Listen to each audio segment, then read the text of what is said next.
నేను మీ ఎర్రబస్ పిల్లని అందరు ఛాయలు అయ్యారా పొద్దుగాల లేచి నేనైతే ఇప్పుడే బీట్రూట్ జ్యూస్ తాగుతున్నా. ఈ రోజైతే దోశకు నానబోసిన. ఇది తాగి దోశ చెయ్యాలి. గోధి ఇప్పుడే పల్లి లేంచి అక్కడ పెట్టిన. దోశ పిండి ఇంకా కలపలే. ఇది చందగా ఉంది చూపిస్తారండి మీరు. ఇక జ్యూస్ తాగి ఇక దోశ పిండి కలిపి దోశలు పోయాలి. అందరు ఇక మా బావ అందరికి మొత్తం ఇట్లా పని పోతారట. వీళ్ళు కలిపిన ఇంకా కలపలే కలిపి పొంగింది, మస్తు పొంగింది. బూర పొంగినట్టే పొంగింది. ఇది కలిపి దోశలు వేయాలి.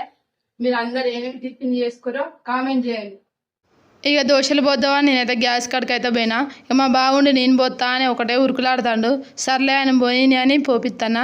ఇక దోశలు అయితే మంచిగానే పోతాడు. ఇక మీ ఇద్దరం కలిసి మంచిగా దోశ బండి అయితే పెట్టుకోవచ్చు. ఇక మా బావ దోశలు అయితే పోసిండు. ఇక వేడి వేడి ఇక తినాలి. ఇక మేము మీ అందరికీ దోశలు అంటే ఇష్టమా లేదా కామెంట్ చేయండి. జర సబ్స్క్రైబ్ చేసుకుంటారు కదా మన యూట్యూబ్ ఛానల్.